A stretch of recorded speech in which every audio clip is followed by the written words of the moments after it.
Greetings, Trinity community. We are back with Trinity Reads Amos, chapter 5, and today we're in for a treat to hear a conversation between two Trinity parents who are both Duke professors. Brent Strawn, our Old Testament expert, talks to Luke Powery, who is the dean of the chapel at Duke. And it's a great conversation about righteousness and justice, especially in chapter 5. Enjoy.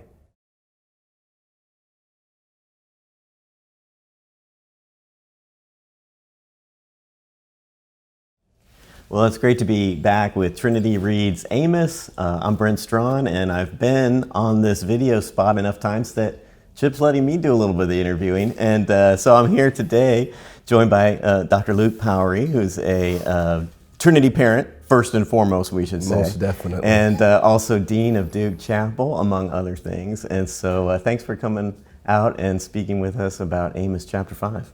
Great to be here. Thanks for the invitation.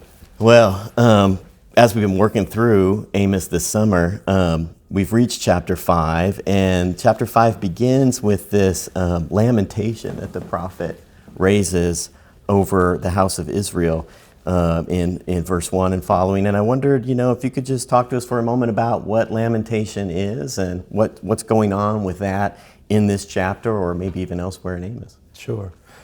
Lamentation in this particular setting is basically a funeral song about the impending death of Israel, as we, in verse 2, fallen, no more to rise is made in Israel.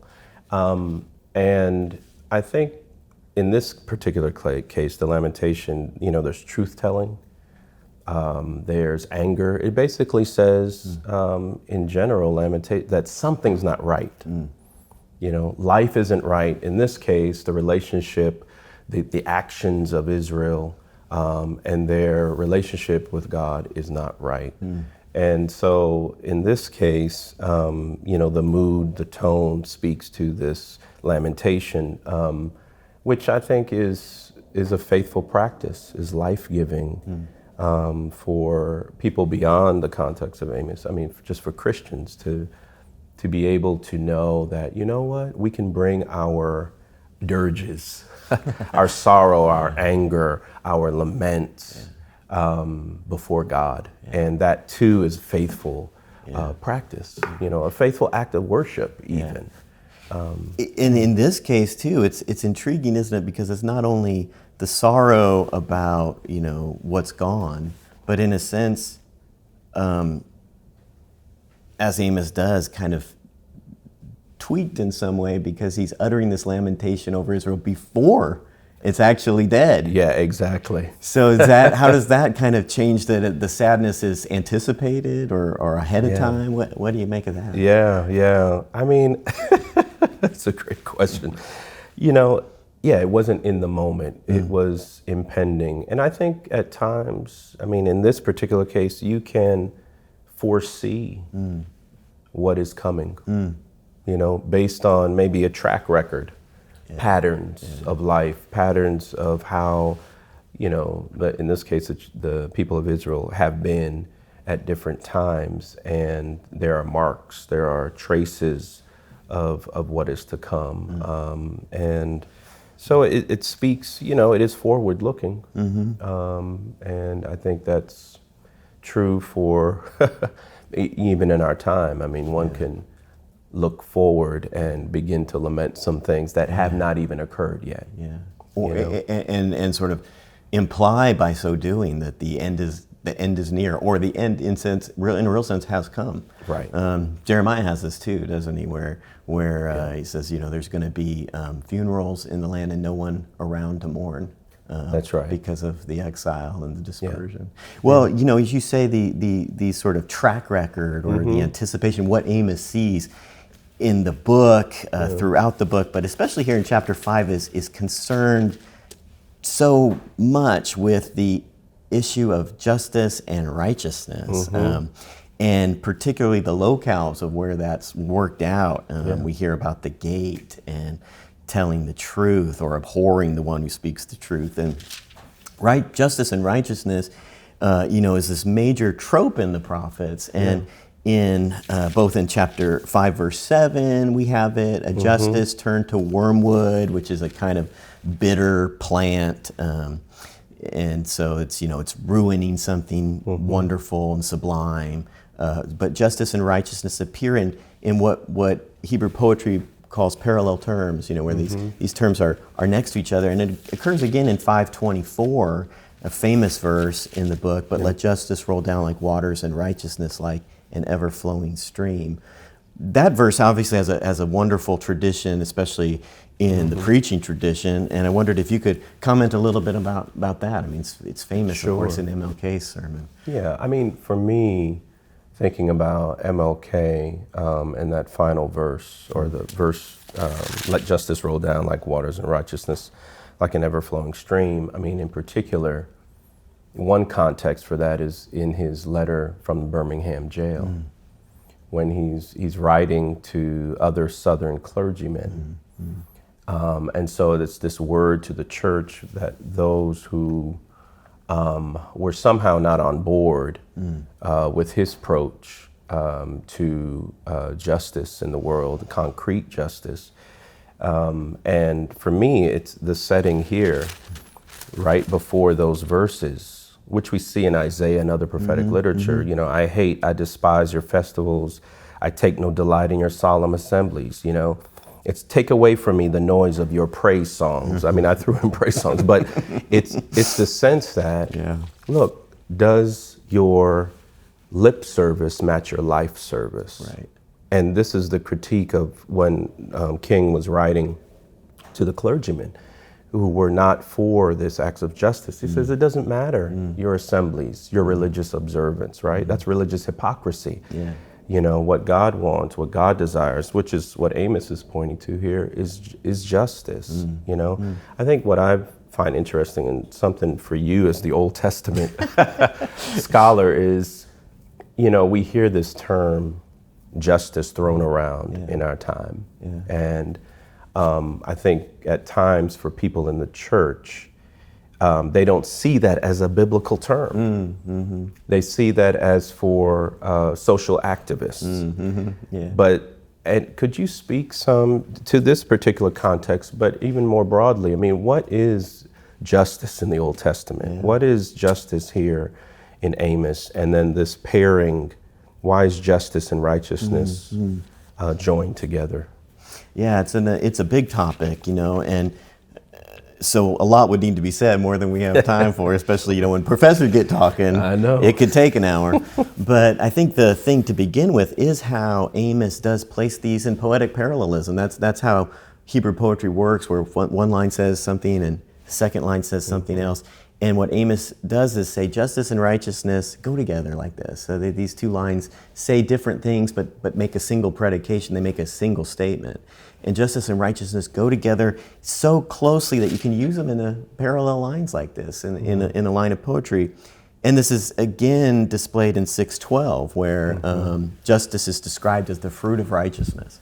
So I think righteousness in that word pair is probably the fundamental one, about the right relationship of the people to God and the people to one another, and that justice emerges out of that.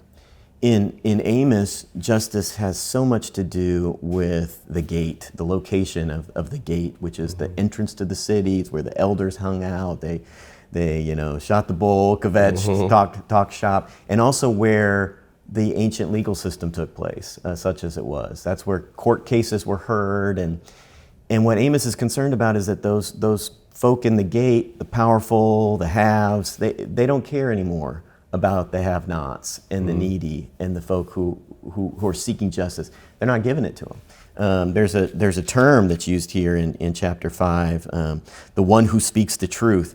That's a kind of particular role, a kind of an advocate role in the ancient legal system. And what Amos says is the people in the gate, they hate that person. They're not interested anymore in the facts of the case, in what's actually happening with that poor person who needs justice. They're trampling the poor in the dust. They're turning aside the justice of the needy.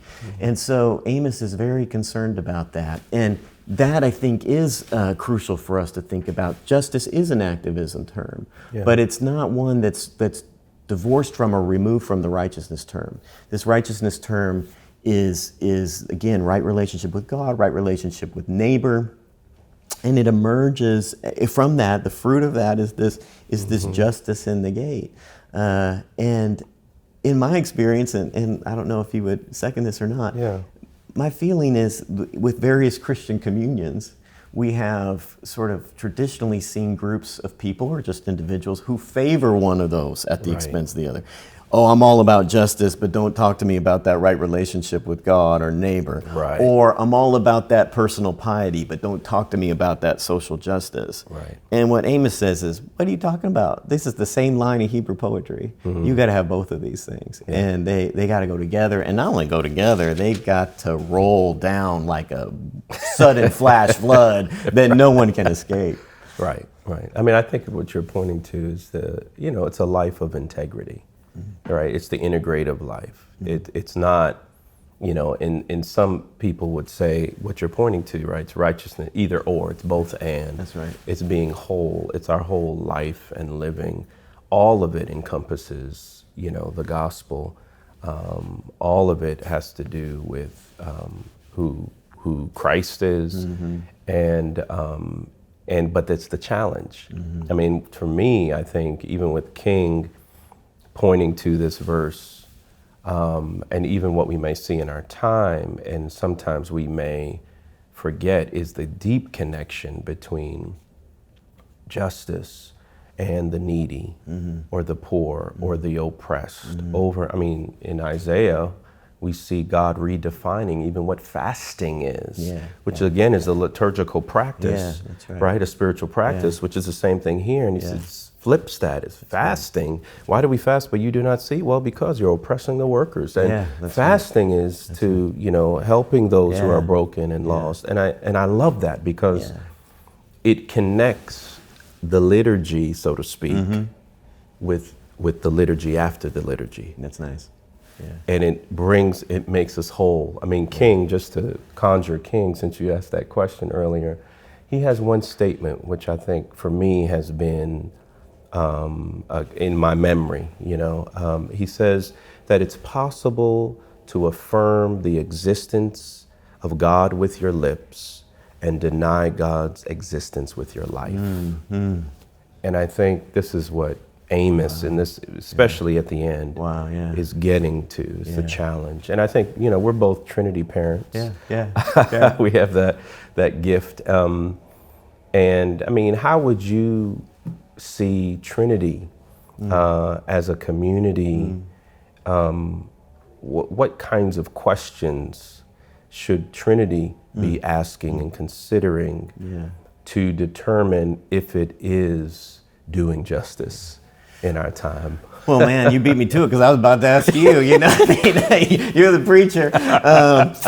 But I think it doesn't hurt to begin, as it were, with this sort of interpretive focus on Amos, and Trinity as such may not have access to the right practice of jurisprudence, right? But that's something that Amos is concerned about, which suggests that Trinity parents, Trinity teachers, etc., ought to think about that. Maybe some of the students that walk those halls could be people who set justice right someday in courtrooms, but not just in courtrooms, right? Sure, I mean, it's the boardroom is more powerful than the courtroom for most people. Yeah.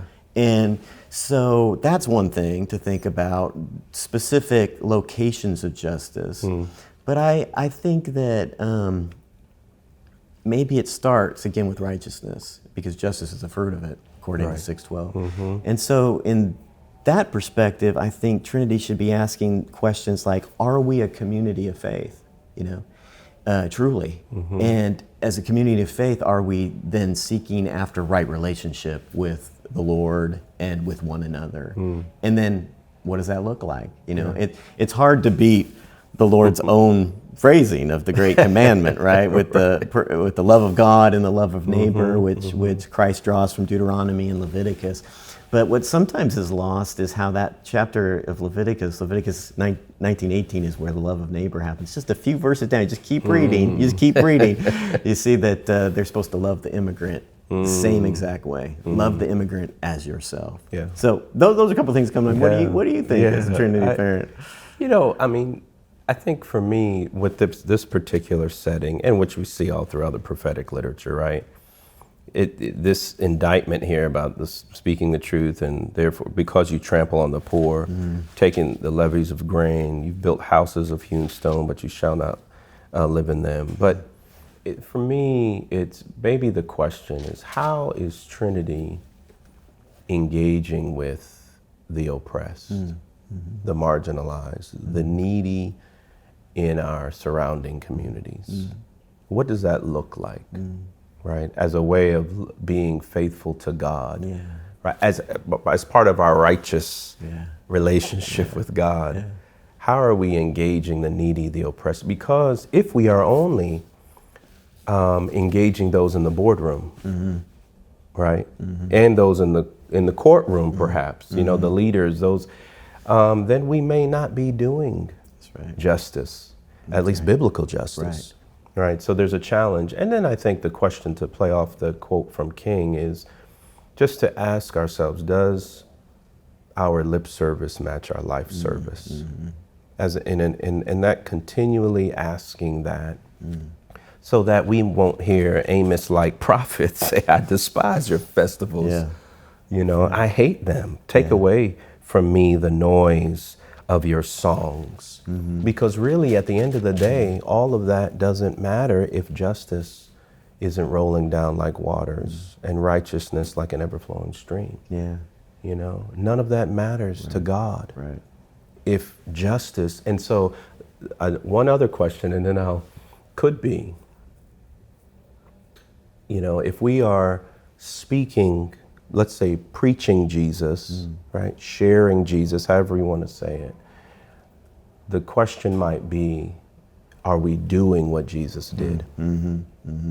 Right? Because there can be a disconnect, even as Amos points out here, between, again, our words, speaking Jesus, but are we doing Jesus? Which, as far as I know, Jesus was about the doing of justice, right? And embodying righteousness. So, those are some things I would say. Thanks, Luke, for joining me. This has been fun. Thank you. Hope to do it again sometime. All right.